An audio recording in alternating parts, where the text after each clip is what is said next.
So I titled today's talk The Long Game and what that might mean.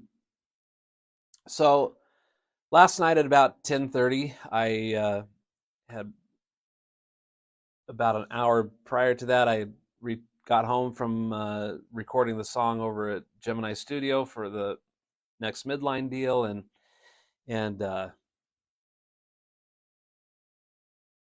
so anyway, I I ate dinner really late. My eyes went to Tom's comment, which I need to read here in a second. Um, and I was sitting at the kitchen table, and Mary was sitting on the couch, and I said, "What do you think I should talk about tomorrow?" I hadn't had a plan yet, so we talked about a couple things, and I had some things that um, came along yesterday that were really encouraging, and definitely things that would help with my music career.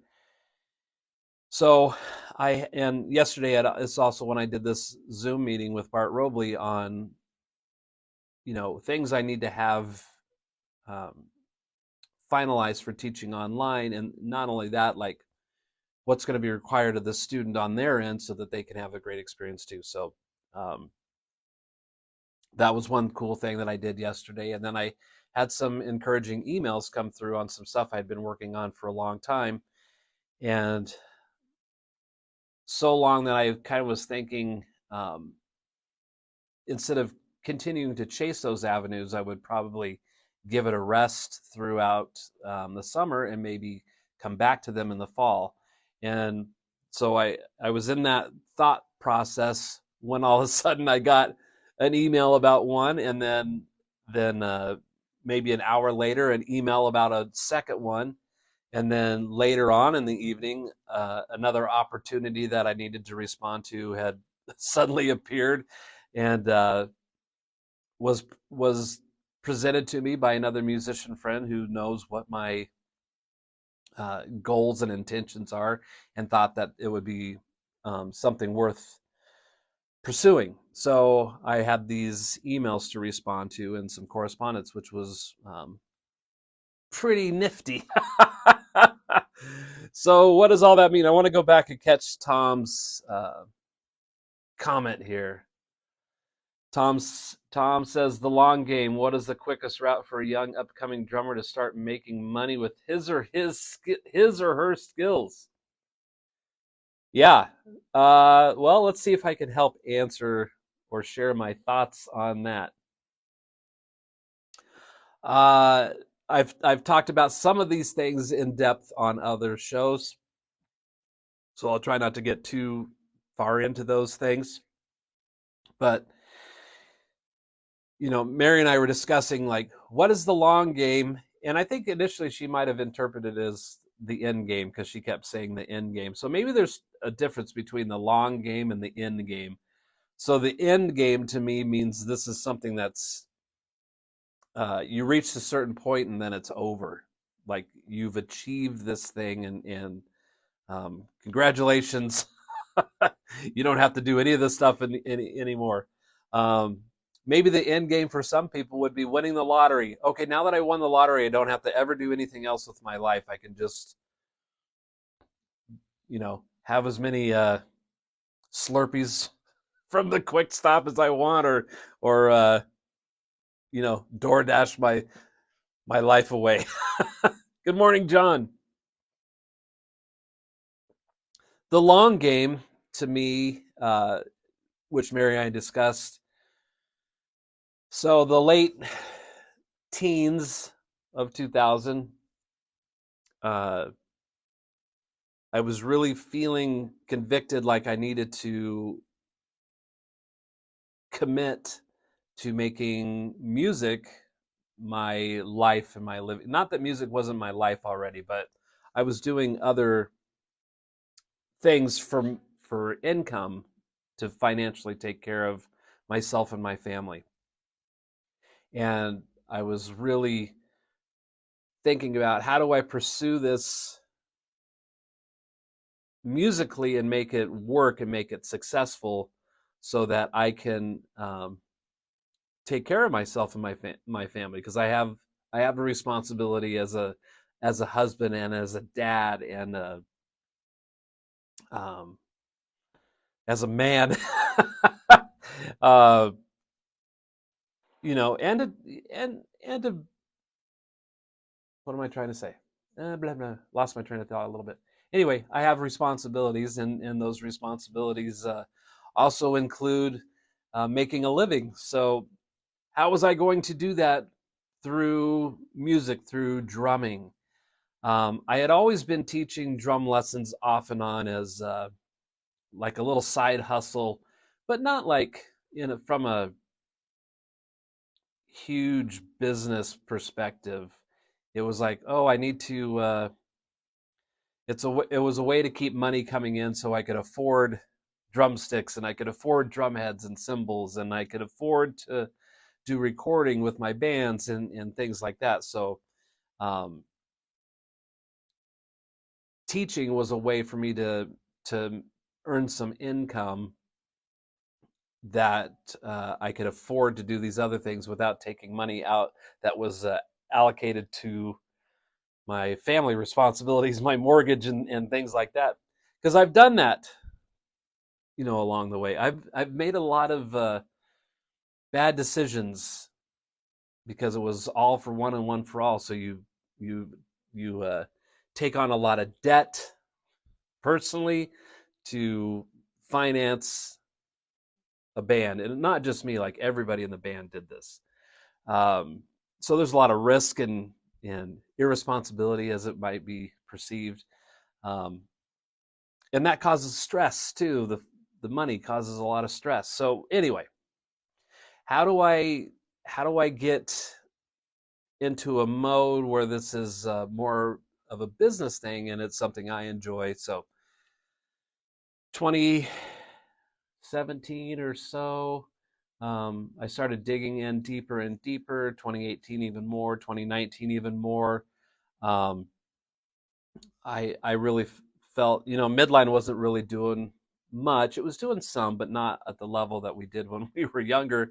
I had a band called Cure for the Fall that I was really um, behind doing it. But again, that band as a unit, no, not everybody was on the same page with how to make that work. Although it was very fun and we made some great music and did a lot of cool shows,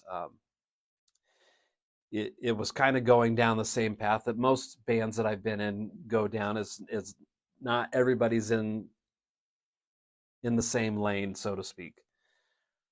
So then I really started thinking about myself, and I've talked about this a couple of weeks about putting your mask on first. Like, take care of you. Like, you are if you are useless, you can't help anybody else. So if you're healthy and have this thing going, then you can help those around you. So not thinking necessarily from a selfish point of view, but I need to take care of me, and if I can take care of me, then I can take care of my family perspective. So 2019 really ramped that up. It was my first time going to the NAMM show in Anaheim, California. I had made relationships with some of these equipment manufacturers that I was using. So one of those being Vader drumsticks. I just posted yesterday about a new shipment of Vader sticks that came in. So, I made this plan to go and do that. And, I went to Soul Tone Cymbals and I filmed a promotional video there with them. And then just networking with other musicians that I had known along the way. One of those that I connected with was Matt Starr. I introduced myself to Matt over the internet because he played in a band called Burning Rain with Keith St. John, and I had done a record with Keith St. John, so I was looking at stuff Keith had done. And so Burning Rain was Keith and Matt Starr, and Doug Aldrich from Whitesnake was playing guitar, and Sean McNabb was playing bass. So I reached out to all of those guys, and drummers usually connect with other drummers. And I liked Matt's drumming. Matt looked cool. Matt was teaching drum lessons, and he also was drumming for Ace Frehley's band. And so I, messaged him, and I had something to say because we had worked with some of the same people, and he working with Ace Frehley from Kiss. Midline had worked for a couple years with Bill Aucoin, who was the manager for Kiss. So we had these like little connections through that because we knew a lot of the same people and had experienced a lot of the same things. So, and then not soon after that, Matt got into coaching, career coaching, not just for musicians, but probably heavily related to musicians, being a musician himself and his experience. So met Matt, and Matt helped put me on a path at that point of things to consider. One was teaching full-time. Like I was teaching part-time. How do I make that a full-time thing? Because ultimately I wanted to be a touring drummer with bands on a much higher level than what I had been doing. So at this point, and following Matt's advice from 2019 till it's 2024 now, I pretty much followed his advice to the letter. But it's looking back, like how many years is that? So 19, 20, 21, 22, 23, 24, 6 years. So that's kind of a long game thing. So, I mean, it's been 6 years since Matt helped get me started in this process, and I've been teaching full time now for 3 years, I think, which is great.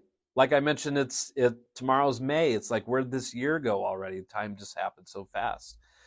So I see, I haven't read everything, but I can see Mary and Tom kind of going back and forth about having these goals.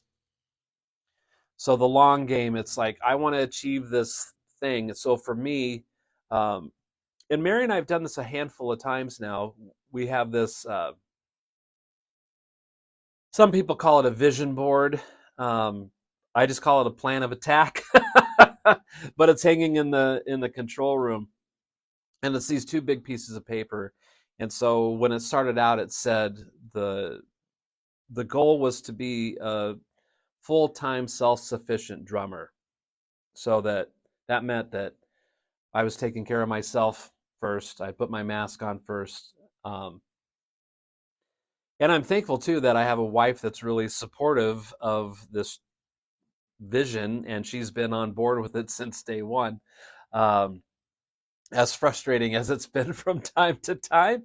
But yeah, I think it's important to have a great support team.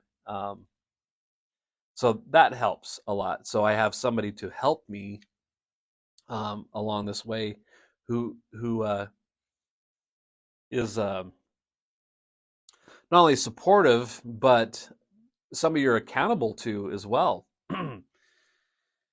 So back to the vision board. So it was to be this full, that was like the goal. That was not necessarily the end game, but the long game. And so under that was, what are the steps that we're going to take to get this? So it was making a plan. And each step of that plan had little sub goals within it. Whether it's an action that I needed to take in that Monday morning, I'm going to do this. Monday afternoon, I'm doing this. Tuesday, I'm doing whatever.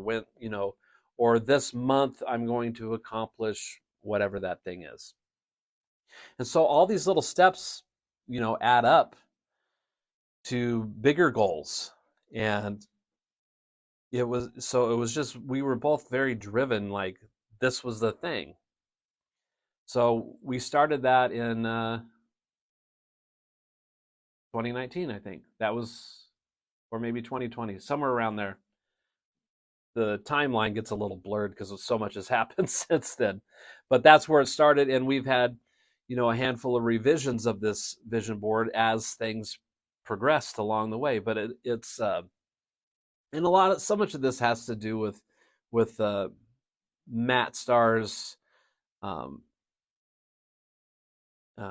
mentorship in all of this, in his direction. And that's the other thing, is taking advice from somebody who's already doing what I wanted to do, not taking advice from from somebody who thinks they know what it is supposed to take, but from somebody who's already actively doing it and has done the things already that led him to this point.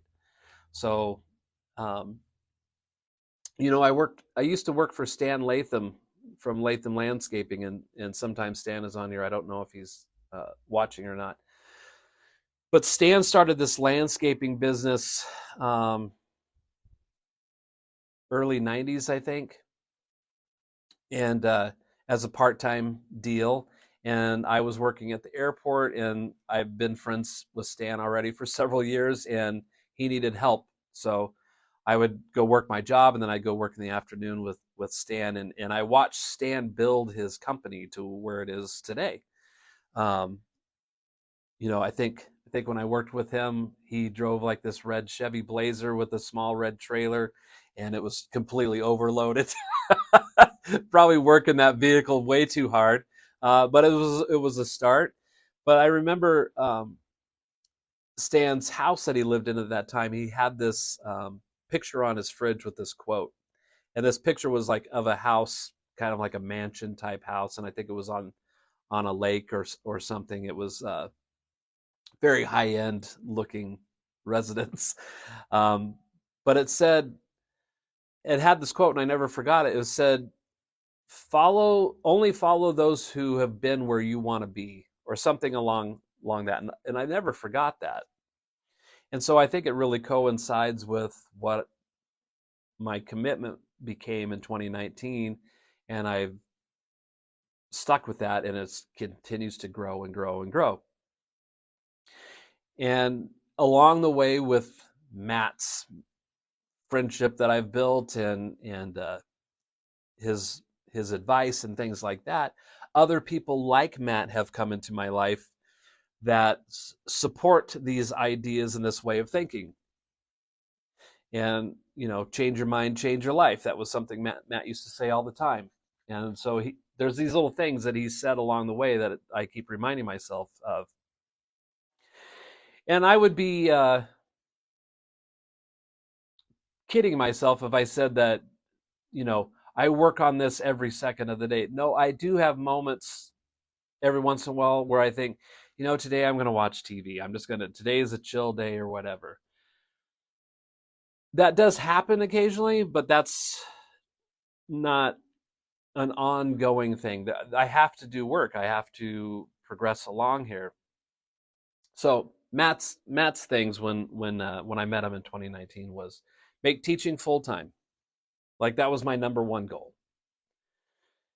And then, I had this room built, but I wasn't quite where I could be able to record. And so Matt kind of sparked that idea of being able to offer drum tracking remotely, because he knew the project I had worked on with Keith.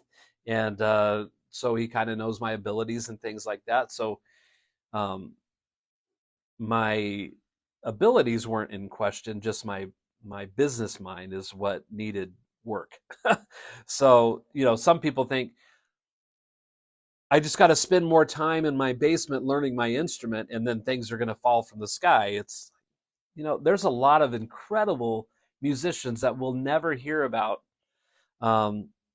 because they haven't done the things to get out. And maybe they don't want to, I don't know. But usually lack of talent is not the reason of being successful in a music career. It's the business side of treating yourself like a business. Well, if you treat yourself like a business, then things get more and more important as you go along. I've had another musician friend of mine that as I got the wheels going with this, I told him, I said, if you woke up tomorrow morning and the only income that you could rely on came from music, like, how aggressive would you become to make that work? So, it was something to consider. It's easy to blame other things. So I wrote down, like, success versus failure. So if we have success in what we did, or a goal that we accomplished. So we might look at ourselves in the mirror and go, I did that. And yeah, and then maybe you appreciate the people who encouraged you to take those steps. But if we have failure, we don't look at ourselves in the mirror. We look at the people around us and start trying to figure out who let us down, which is not a good approach. So make sure you're finding information from people that A, you trust, and B, who have already done those things to be successful in their pursuit. So having these goals within your goal is really important. So if you wanted to drive from here to New York City, you probably wouldn't just get in your car and go with no plan. Well, I know it's east. Okay. You might bumper car your way there. But did you put gas in the car? Did you check the oil? Did you look at a map? Do you have money to get you from gas station to gas station? It's it's worth the thought, at least. So I got random in my following my my notes here. What did I say? Oh yeah, talked about that. Blah, blah, blah, blah, blah. And so success looks different for other people. I would consider being successful right now. I made teaching my full-time thing. I'm able to record drum tracks for anybody in the world. I have all of that put together. And the next thing that I is looking at and still trying to network is being able to land a national touring gig with an already established band, where you're not playing the bar gig thing. That I not that there's anything wrong with that. Sometimes that's somebody's dream, is to play in a cover band and do that stuff. But I have this itch to scratch, so to speak, of traveling on a much higher level and doing that kind of thing. That doesn't mean, please don't take that as I'm thinking I'm above those situations, which I am not. But I mentioned somewhere recently in one of these talks that sometimes you plant a tree in a small container and that tree eventually outgrows that container, or it dies. Like, it needs to be in a bigger space. And I feel like I sometimes need to be in a bigger space. Like, I have these things in mind for myself that I want to accomplish. And so those are my dreams and my goals. And so what am I doing? What am I planning? What actions am I taking to meet those goals? Let's catch up with a few comments here. Bear with me one second.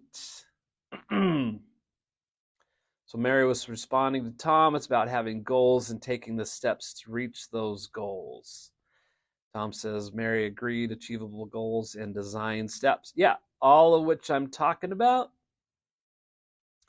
I see James Harrison is on here. James is definitely, I've mentioned many times, has been a mentor to me as well in this pursuit of things. And it's great to just call up James and say, how's it going?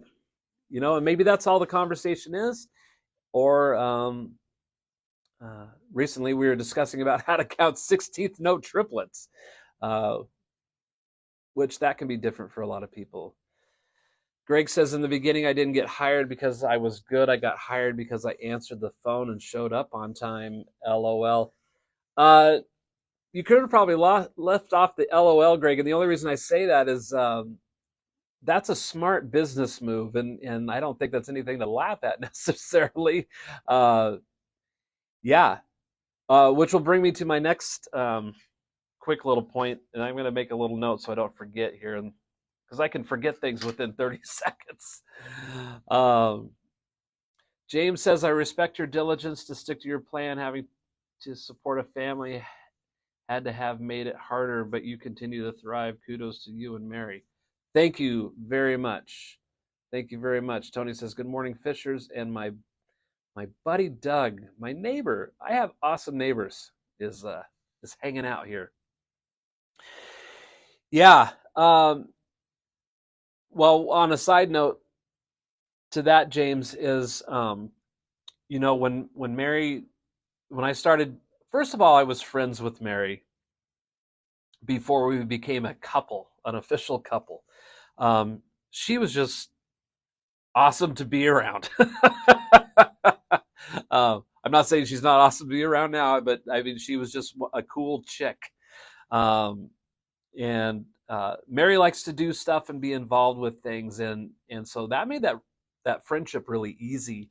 So it was cool to be friends first, and then that developed into a romantic relationship, and ended up getting married. And then I was pursuing this drumming thing, and we weren't in a hurry to have kids. We were married. Let's see, 96. We were married almost 6 years before Christian was born.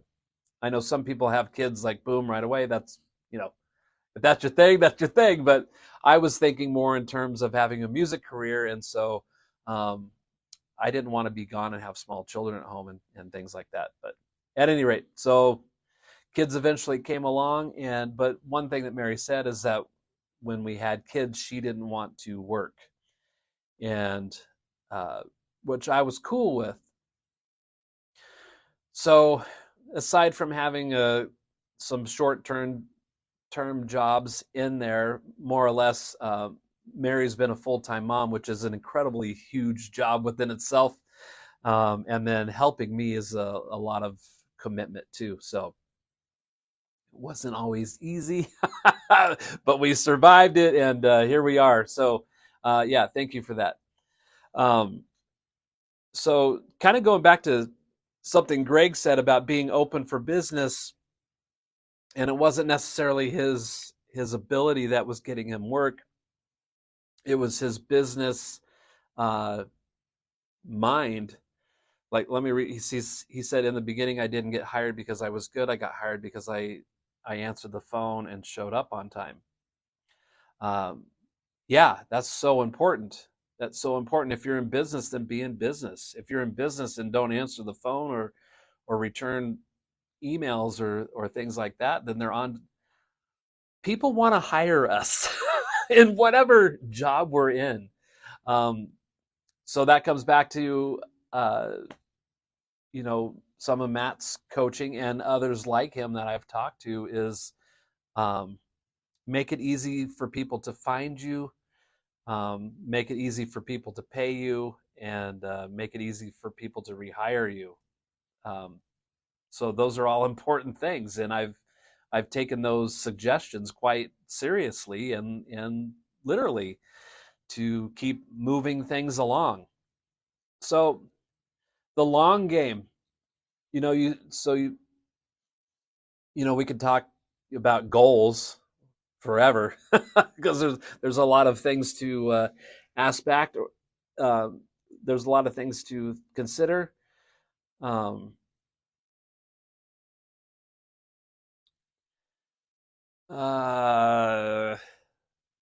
Yeah, Mary says if you don't take care of your customer, somebody else will. Yeah, that's very true. And not everybody's going to be able to afford you either, but at least show up. So the last thing that I would probably, the end game, the long game, is things get started and put into motion. And I told this to my buddy Matt Pouzon. I talked to him on the phone the other day. I had a teaching question, and Matt's been a guitar teacher. He's a doctorate in music. So I've consulted counting in 12/8 time with several of my musician friends recently. And it's cool because it helps me have a better understanding too. And if I have a better understanding, then that helps me be a better teacher. So at any rate, I was talking to Matt, and we were just reflecting on this journey I've been on a little bit, because he watched how all this progressed along the way. And I told him, I said, the more I made room in my life for music to be my thing, the more music opportunities started to come along. I wasn't dedicating this huge chunk of my day to crawling on my hands and knees in the dirt, uh, which physically, mentally, and spiritually was taking a very serious toll on my soul. Matty Muckles here. Matt, how you doing, man? Matt's another one of those cool dudes that I've connected with, and Matt and I chat behind the scenes sometimes, and Matt's a very cool, encouraging drummer as well, and I just love having friends like that in my life. It's very enriching. So, um, like I said, crawling around on my hands and knees in the dirt and doing things like that was very soul sucking after a while. So I was talking to Matt Pouzon. All my really awesome friends are named Matt. I was talking to Matt Pouzon and just telling him, the more I made room in my life for music to be my life, the more that became what was happening. So, and Matt Starr, Matt Muckle, Matt Pouzon, all these Matts are going to say, yes, that's exactly the way it works. So it's really awesome.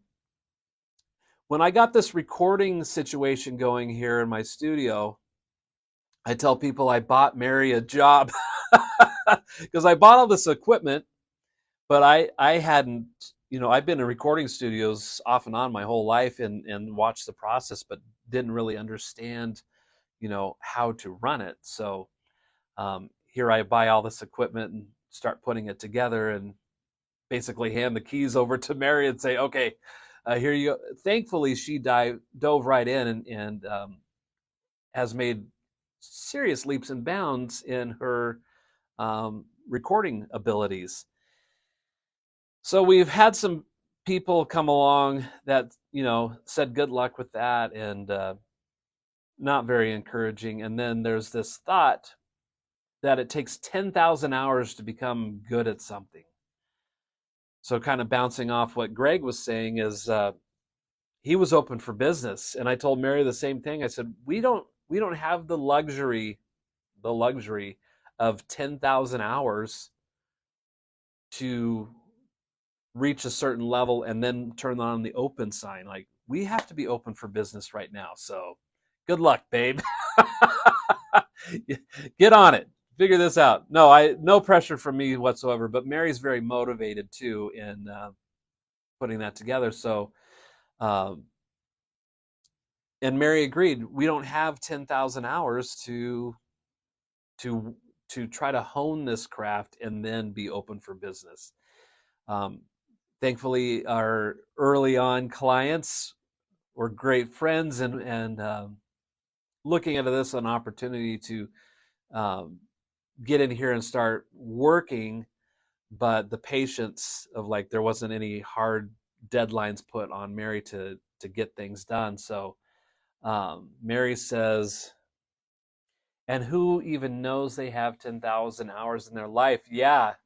Greg says it takes 10,000 hours to learn that it doesn't take 10,000 hours. Yes, very true. Very true. Maybe some people are just slow learners. Tony says Mary is always willing to learn and always asking the right questions. Yeah, yeah, yeah. And Tony was one of those guys that came over a couple different times, I think, when we got some stuff going to help dial some stuff in and show where all the right ropes were. Those who don't know, Tony Galaz was our front of house guy for Midline for about 10 years and through all of our touring heyday. So I actually talked to him last night and started reminiscing about the old stories, and he's told his wife a lot of the behind the scenes stuff. You got to be careful who you tell those stories to, Tony. So there you have it. So the long game. Some of this stuff you can accomplish like, I need to go buy this thing from Lowe's or Home Depot. You can just go to the store and get it and come home. The other things is you start putting things into motion and you don't hear back on those things for quite a long time. And this is another thing that Matt Starr would say. It was like, the reason it's not happening is the universe isn't ready for you yet. um, so I think that things come along in our lives at the right time. Scotty is here. My buddy Scott from Dishwalla. 100% true on the slow learners. Everyone is different for sure, but some never want to change what's not working, their comfort zone. Yeah. And the more you get out of your comfort zone, the larger your comfort zone becomes too. So we got that going for you. Yeah. It's yeah, and Scott, some people just refuse to leave that comfort zone. They know what they know, and that's and nobody else is going to tell them different.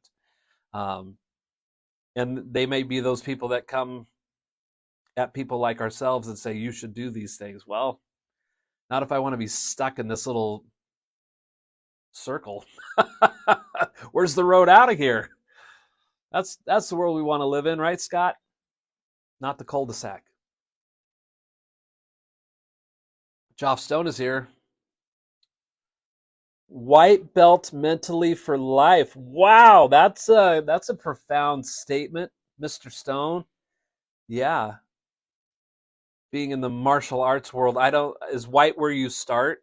Is that the lowest level? White, yellow? I don't remember. I think it might be different for different jiu-jitsu and karate, and I'm speaking beyond my scope of knowledge when it comes to that. But I think I know exactly what you mean. My kids and Mary were involved with Taekwondo for a while. Yeah.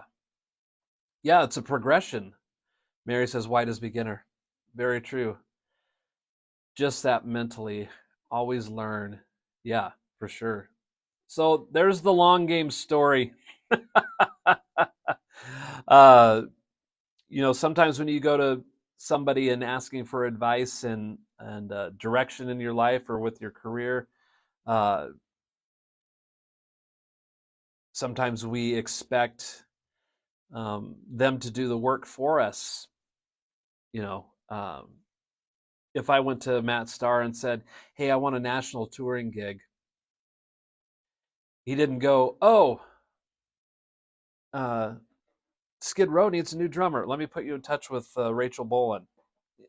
That doesn't happen. It's giving you the tools to network on your own and get those things going. And I think when you build a friendship and a trust with people who are on those next levels, they trust you and they know your abilities and they can recommend you to somebody. Just it's no different than when I was in the landscaping business and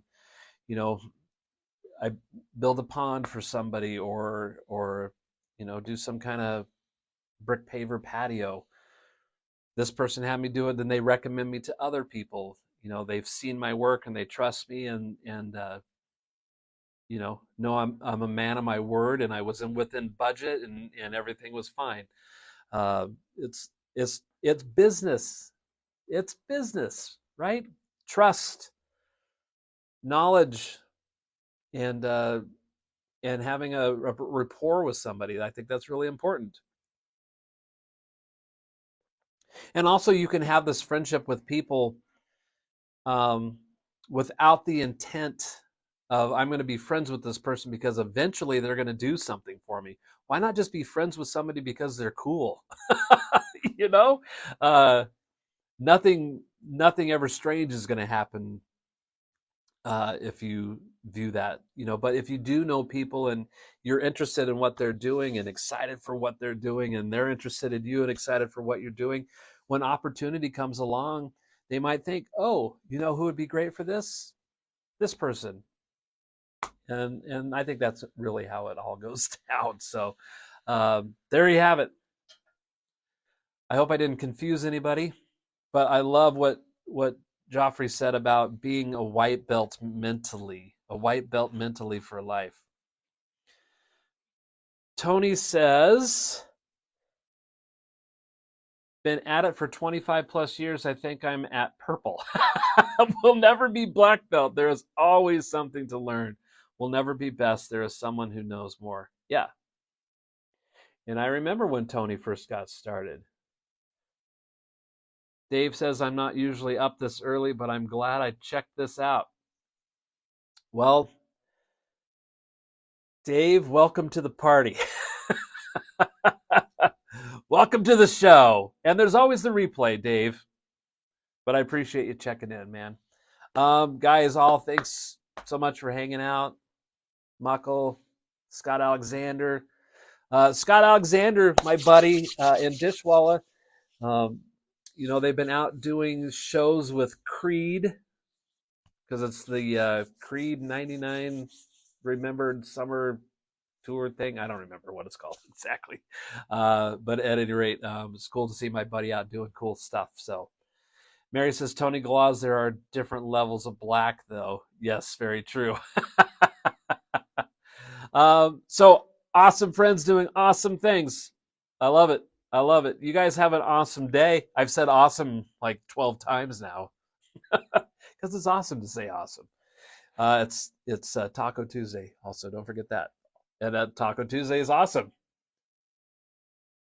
Mary, I think I know what I want for dinner. Tacos. All right. I've gone off the rails, and I'm going to get started with my day, which begins with taking the number 4 son to the bus stop. And that's the way it's working around here. I'll take my coffee and send him off to school. You guys have an awesome day, and I'll see you back here for sure on Tuesday. Mary says, bruh. And one more thing, Tony says, yes, there are the stripes to put on the black belt starting with white. You guys are hilarious. All right, have a great day, guys.